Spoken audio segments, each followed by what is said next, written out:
Hi,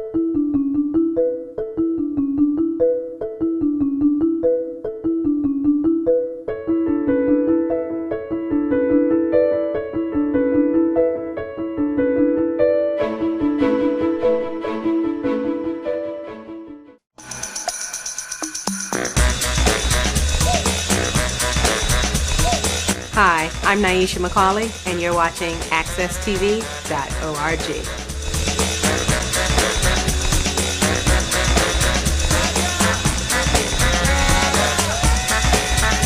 Good morning, this is Jonathan Small, host and producer of All About You.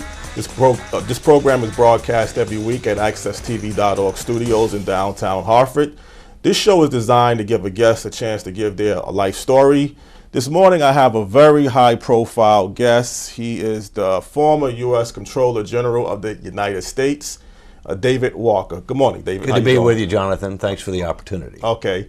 Could you kind of let people know exactly where did your life got started at? Well, I was born in Birmingham, Alabama. My family came to this country in the 1600s, and yet I'm only the second person in my family to graduate from college. Okay. Fortunately, both of my children have, and hopefully all three of my grandkids will. Born in Birmingham, lived there for the first 12 years of my life in Alabama, several cities. Then I moved to Florida. Since then, graduating from college, I've lived in Florida, Georgia, Texas, Virginia, District of Columbia, New York City, and now Connecticut. So I've got a pretty good perspective of the country, and I'm fortunate I've traveled to all 50 states and about 100 countries around the world. So you don't know how good or bad you have it until you got something to compare it to. Exactly. So you have a lot of national and world level experience. I do, fortunately. I've been fortunate in that regard. Okay. What did you actually pursue or do after graduating college? Well, I had an accounting degree, and I wanted to become a certified public accountant. You know, how you keep score matters, whether you're in the private sector, the public sector, the not-for-profit sector. I went with Price Waterhouse, which was and still is one of the major accounting consulting firms in the world. Now they've merged with Coopers and Lybrand to be Price Waterhouse Coopers. And so I practiced public accounting for a number of years. Then I went into consulting.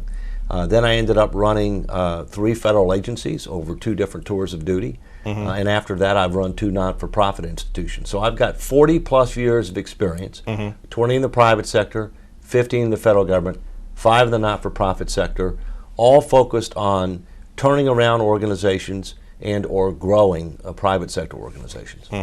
Now, which one of those background experiences did you kind of enjoy the most? Comparable? Well, probably the best job that I had was as Comptroller General of the United States. I mean, I was the Chief Accountability Officer of the United States. I was the CEO of the Government Accountability Office, known as GAO. It's a very large agency in the legislative branch of government. It does audits, investigations, program evaluations, policy analysis, legal research, adjudications. Had a budget of about $500 million a year. Thousands of employees in 13 cities around the country. And I had a 15-year term. You could only be removed by impeachment for specified reasons, so I had job security. It was like a judgeship, if you will. And that job was one where you could basically get involved in anything and everything that the federal government was doing or thinking about doing anywhere in the world, whether it's national defense, homeland security, tax policy, health care, transportation, you name it. I got involved with it to differing degrees. Now, which exact decade did you actually get involved in a political level of position? Was it the Reagan administration that you was Well, the appointed? first political appointment that I ever had, presidential political appointment, was President Reagan. President Reagan appointed me Assistant Secretary of Labor for Pensions, Health, and other employee benefit programs, something that now is called the Employee Benefit Security Administration. And then President Bush appointed me as one of 2 public trustees of Social Security and Medicare, and then later on, President Bill Clinton appointed me as Comptroller General of the United States and head of the GAO. So, you know, I started in the private sector, then I went into government, then I went back to the private sector, then I came back to government, and then I ended up running 2 not-for-profit entities that focused on fiscal responsibility, federal, state, local, and government transformation. How do you make government more effective, more economical, more respected, more sustainable? Now, what's the difference, obviously, when you started off in the Reagan administration, going to the going into the Bush administration, and then working with President Bill Clinton? I mean, those are three different presidents. I mean, what is it like, first of all, working with the former? Oh, he's passed away now. Ronald Reagan, former president. Well, that was my first presidential appointment. That was in the middle of his administration, and the fact of the matter was, at that time, people wanted to come to Washington. Okay. I took a huge pay cut to come and be part of the Reagan administration. Things were happening. There were constructive relationships between the White House and the Congress. While Democrats and Republicans disagreed, as they do now, they weren't as disagreeable as they are now. They actually talked to each other. They treated each other with respect. They socialized together in the evening. Back then, they used to work more than 2.5 days a week. They used to bring their families to Washington so they'd get to know each other, and that's important because once you know somebody, you're not likely to try to demonize them as much, if you will. So Reagan was a very effective president. Then I ended up needing to go back to the private sector because my bank account became a wasting trust. Yes. I had 2 kids that were needed to go to college, and I needed to be able to fund that. So I went back to the private sector, and I was a partner and global managing director with Arthur Andersen, then one of the largest firms in the world. But I got this part-time appointment with President Bush as a public trustee for Social Security and Medicare, which was a great thing because I could be in the private sector but yet do something very important, meaningful in the public sector.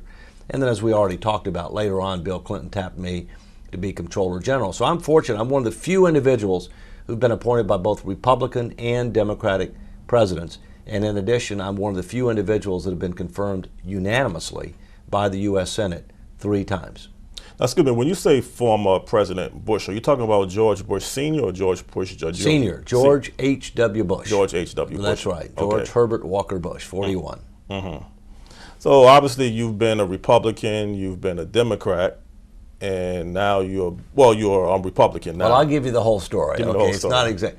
When I first registered to vote, when I was 18 years old, the South was Democratic, and if you didn't register Democrat, you basically were disenfranchised because the elections were pretty much decided in the Democratic primaries, and my parents had been raised as Democrats. And so I was a conservative Democrat at that point in time. And I got involved, and I was on the Democratic Executive Committee in North Florida, and they were grooming me to run for high office. But when I got involved with the party, I could see it was much more liberal than I was. And I changed, and it was very unusual back then. I changed in 1976 to become a Republican. I was immediately on the Republican Executive Committee because there weren't that many people, all right? And I was a Republican for 21 years, and including during the period of time that I was appointed by President Reagan and appointed by President Bush 41. When it was evident that I was a serious contender for Comptroller General of the United States and head of the GAO, I became a political independent. The reason I did is because I felt it was very important to be independent both in substance and form in order to be able to do that job. You're like a judge. You really need to conduct yourself in a judicial manner, in a professional, objective, fact-based, nonpartisan, non-ideological, non-personal fashion. I stayed independent when I ran my not-for-profits because I had to deal with people on both sides of the aisle, and I've got contacts and support on both sides of the political aisle. But once you decide to run for office, you have to pick a party, because the deck is stacked against true independence. And I knew that I would come home to the Republican Party. That's where I was most comfortable if I ever ran for office. I'm an independent-minded and inclusive Republican, so there's at least one in Connecticut, right? Well, you're obviously throwing a whole different definition when you say independent Republican mind individual. Yeah. Now, obviously, you reside here in Connecticut. I do, and I have for 4.5 years. Now, what is it about Connecticut that you think needs to be changed, obviously, some areas? Well, I live in Bridgeport, Connecticut, which is a challenged city, and Connecticut is a challenged state. And the truth is, when you look at the numbers, Connecticut ranks last on economic growth of all 50 states, last on job creation, last in financial condition, last in the condition of its critical infrastructure, and last with regard to education equity, meaning that our gaps are so great.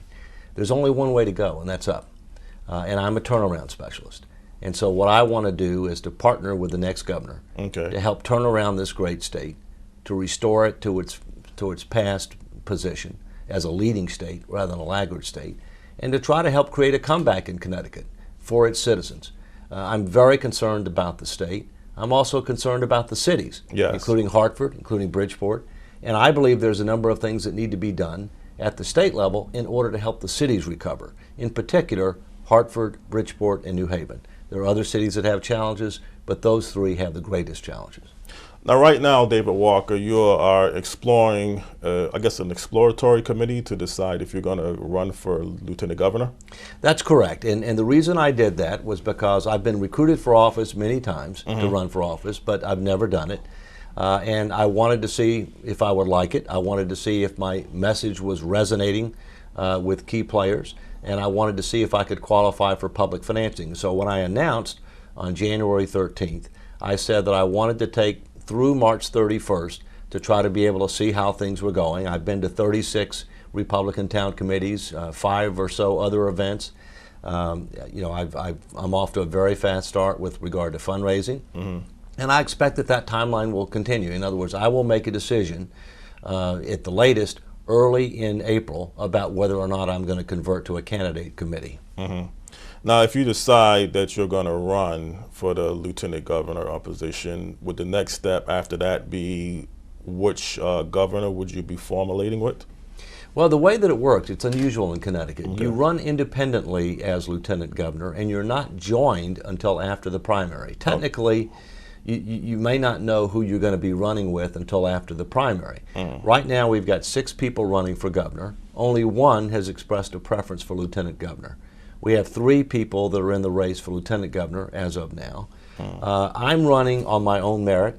I'm running basically telling people no matter who you're for governor, you should want me to be lieutenant governor because I have by far the broadest background, the best credentials, and I would make, in my view, the best partner for the next governor, no matter who you support, to help turn around this state and create a comeback in Connecticut.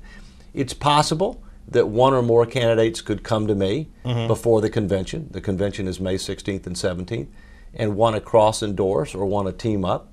As I said, 1 gubernatorial candidate's already done that. That's possible, but we'll see. Well, do you kind of have it in the back of your mind which candidate that's out there that you are more likely to be willing to join if they came to you and said they would like for you to be my running mate? Well, I've met with all of them. I've spent more time with some of them than others. The real key to me is that who would treat me as a partner. Obviously the governor is going to be the senior partner, but lieutenant governor should be a partner. Who would end up capitalizing on my skills and knowledge and abilities to try to help turn around the state and create a comeback in the state? And who do I think has a chance to win? So there's more than 1 that's in that category. We've got a number of good candidates, and we'll just wait and see. Now, some people out there would probably say, with your background and resume, why would you be considering a lieutenant governor instead of running for governor in the state? Well, Jonathan, the number 1 question that I get is that why am I not running for governor? Yes. And my answer to that is, first, in my view, for anybody to be taken seriously as a lieutenant governor candidate, they should be qualified for governor on day 1 because but for the grace of God, you could be governor in a nanosecond. I clearly believe I'm qualified for governor.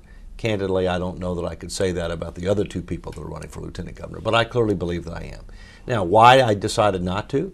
Because I didn't decide to run for office until January. We've had 6 people running for a long time. None of them have qualified for public financing.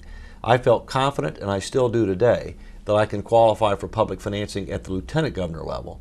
I thought it was a bridge too far to try to be able to qualify at the gubernatorial level within the amount of time that was left. And I thought that I could be an effective partner with the next governor to try to help be able to get things done. So that's why I'm not an independently wealthy person. Candidly, I don't want to use my life savings and retirement savings to run for lieutenant governor.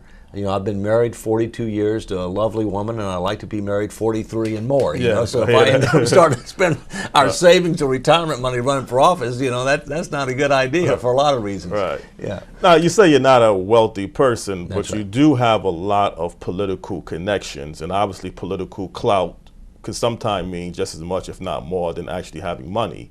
Would you be able to bring your political clout that you had in Washington, D.C. here to Connecticut? Well, one of the things that's unique about me is I have as good or better connections than anybody running for anything. I have very strong connections in Washington, D.C. on both sides of the political aisle and in both the legislative and the executive branches of government. That's important because Connecticut relies upon the federal government for about 40% of its revenues, and there are many issues that you have to deal with the federal government on a recurring basis. And so therefore I'm in a very good position to help the governor and the state make sure that we get a fair deal and that we're heard. And I think that's important, and that's a clear differentiator between myself and the other people that are seeking this office. Well, former Comptroller General of the United States, let's take a break here, and we're going to come back and do a follow-up on exactly your next step. Again, this is Jonathan Small. I'm hosting All About You this morning. I have a very special guest, former Comptroller General of the United States, David Walker, and we will be right back shortly. Thank you.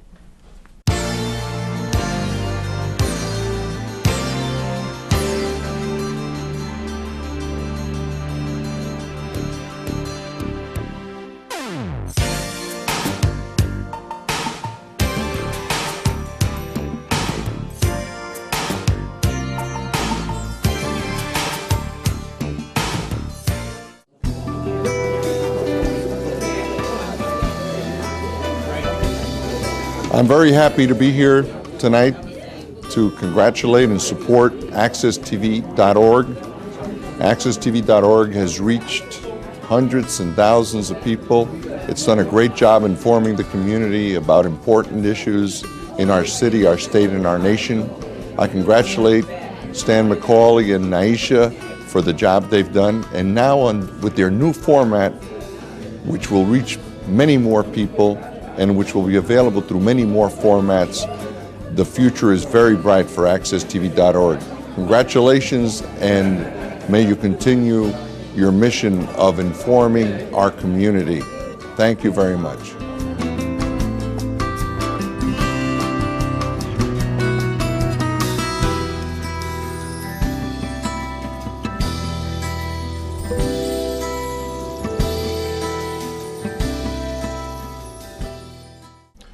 Okay, this is Jonathan Small back here again with my guest this morning, former Comptroller General of the United States, David Walker. David, Good to be back. Yes, it's good to have you back. David, we kind of left off talking about the reasons why you are going to be running for Lieutenant Governor. What kind of gives the residents here in Connecticut the belief that you would be the best Lieutenant Governor for the state of Connecticut? Well, first, I'm a turnaround specialist, and there's absolutely no question that Connecticut needs a turnaround. It's gone from being a leading state to a laggard state, and its future is at risk. Secondly, I've got proven leadership experience in both the executive and legislative branches of government. The Lieutenant Governor's job spans both of those branches of government. You're the #2 executive in the executive branch. You're also president of the Senate, and therefore have responsibilities with regard to the legislative branch. Furthermore, as we talked about before, I've got very strong connections in Washington, as stronger than anybody that's seeking any office that could help the next governor and help the state. I also have deep expertise in a number of areas that we're going to have to reform. I'm a certified public accountant. I know a lot about tax policy. We're going to have to do comprehensive tax reform, including property tax reform, but not limited to that. We're going to need to reform our retirement programs, pensions, health care, etc., to make them fair but affordable and sustainable. We need to be fair to employees, retirees, and the taxpayers who have to ultimately pay the bill. That's a serious problem. We need to do more with regard to streamlining government, make it more economical, efficient, and effective. I spent full time doing that as Comptroller General of the United States. We generated a $110 return for every dollar invested in the GAO during my tenure. There are other areas that I think I have unique abilities to be able to bring to the job. So merit matters in 2014. This state has got to have a change in direction. It needs new leadership.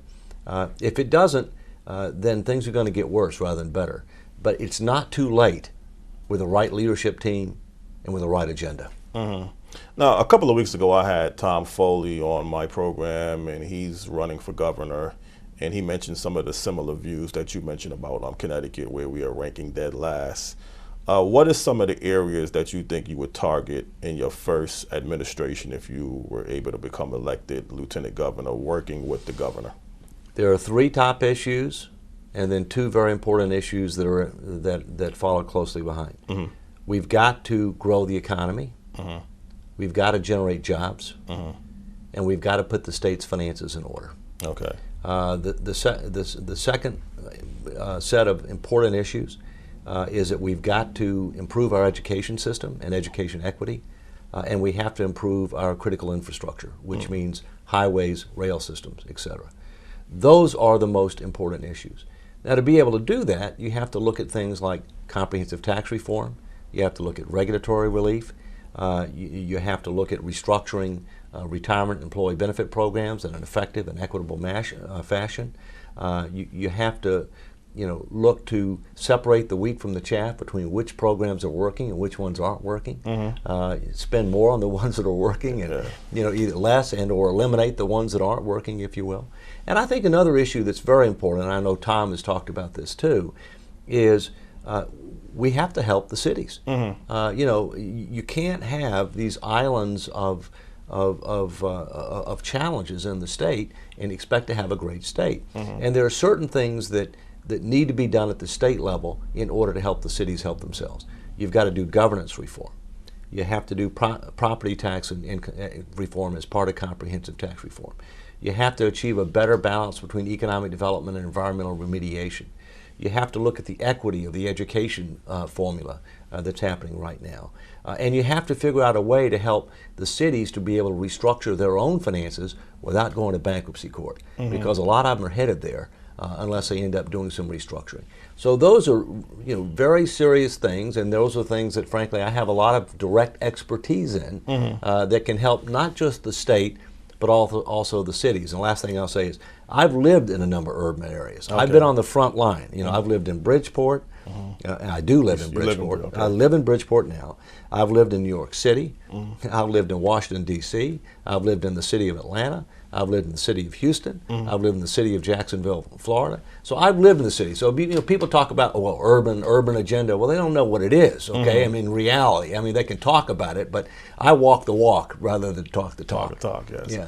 Now, when you say the cities, obviously the cities are dealing with a lot of unemployment. They're dealing with a lot of crime. They're dealing with a lot of high taxes. But would some of those areas need to be addressed more on the city level, but you're saying it can be fixed on the statewide level? Now, how does the state would be in a position to come in and help fix the cities? Well, first, you have to be able to grow the tax base, the tax rolls, faster than the budget, or else property taxes are going to forever go up. All right? And these cities already have too high a tax burdens. There's no question about it. Hartford, for example, the effective property tax rate is about 5% of the fair market value of the property. In Bridgeport, it's about 3%. In Hartford, it's in New Haven, it's in that range. That's just too high. I mean, you're basically taxing people out of their homes. So what you have to do is to figure out how you can grow the tax base through economic development, whether it be free enterprise zones that are focused just on those challenged areas. You don't want to have free enterprise zones everywhere. You want to have free enterprise zones in relief in areas that have high unemployment, that have unduly high taxes. We've got to look at governance. Believe it or not, there's a state law that exists that undercuts home rule, that undercuts city charters, that allows for city employees to be on the city council, including even president of the city council, when there are clear and compelling conflicts of interest. That law has to be repealed. You cannot allow people to be both city employees and on the city council. You can do one or the other, but you can't do both.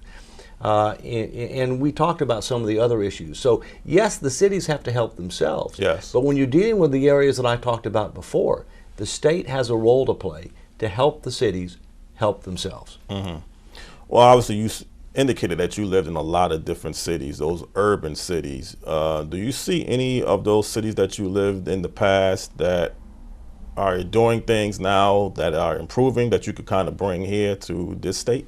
Absolutely. And probably one of the best examples is the District of Columbia. Okay. The District of Columbia used to be a basket case. And it has engaged in comprehensive reforms that has improved the quality of life, that has reduced the relative tax burden, that has improved economic growth, public safety, security, etc.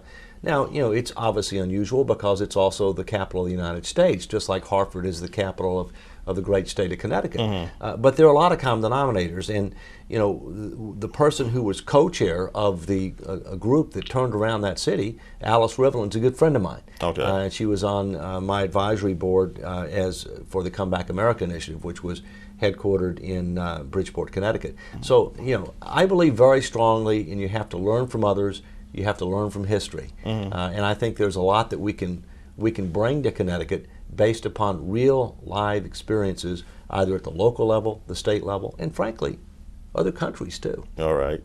Well, I asked you the same question I asked Tom Foley. Connecticut is known for having a great quality of life. I think if people come to Connecticut, they can see a lot of nice beauty of our state. They can see a lot of history in our state.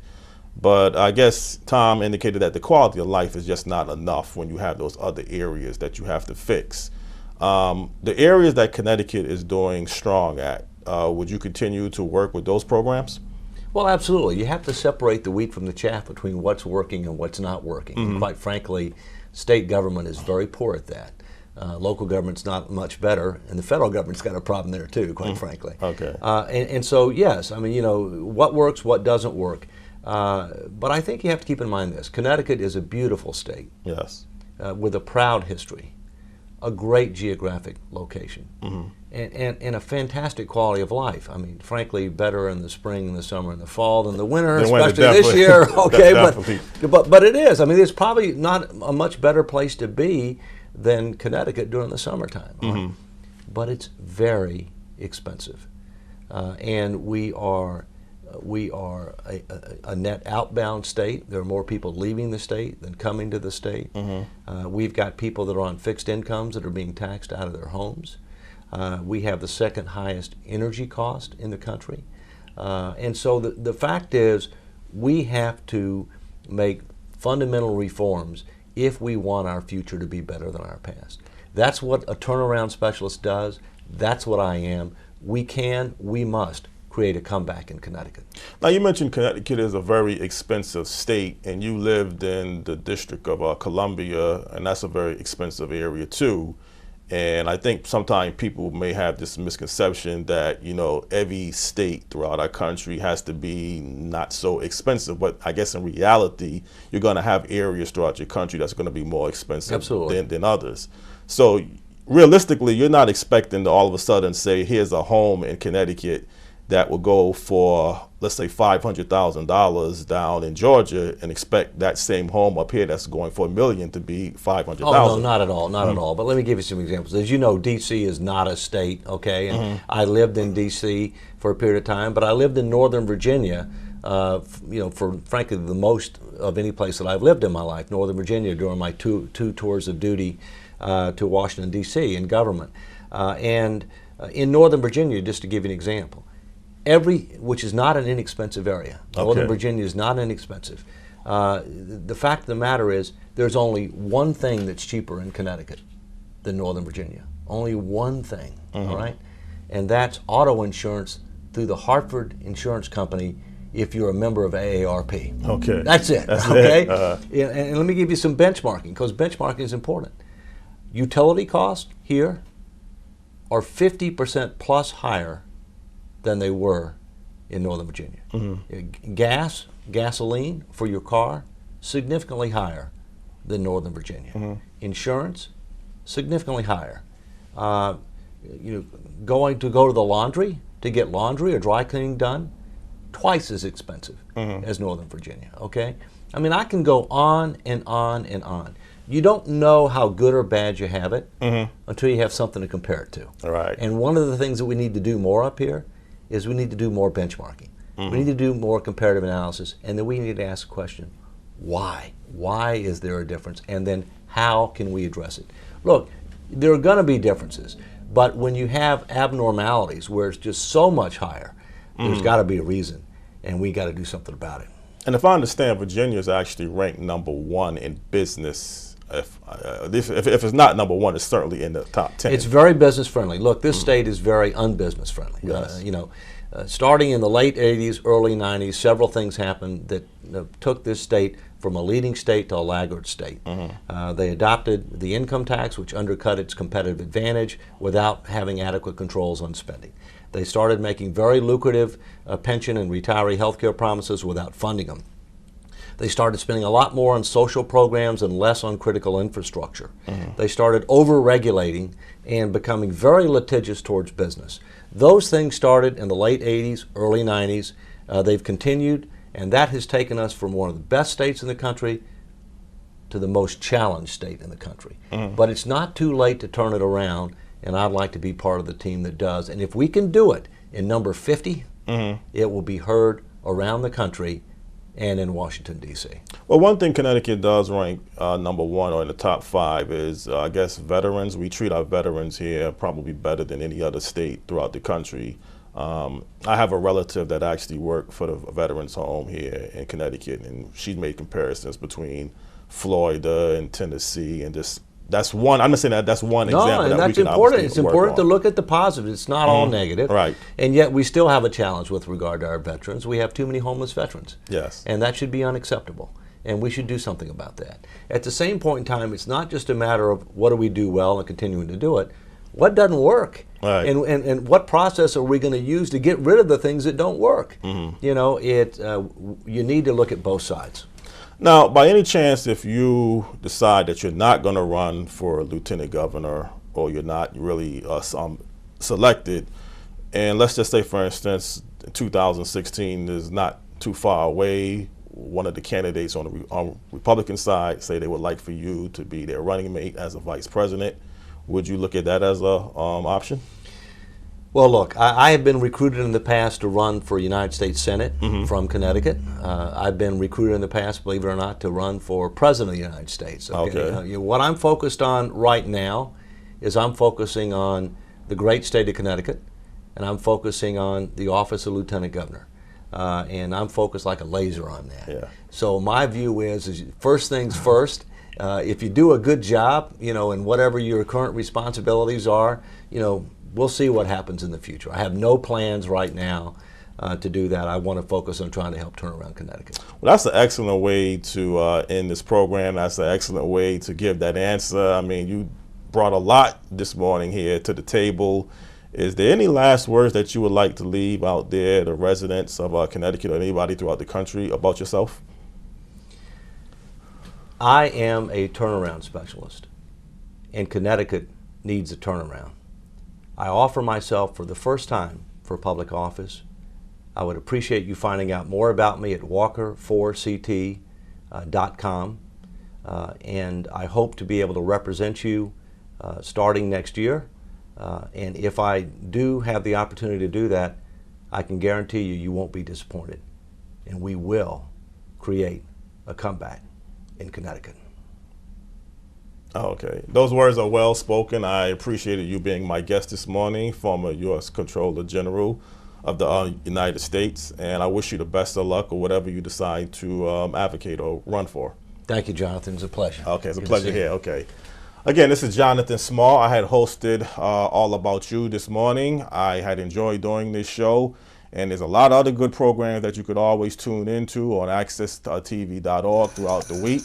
And as I say every week to people out there, have a very blessed day and keep the faith. Thank you.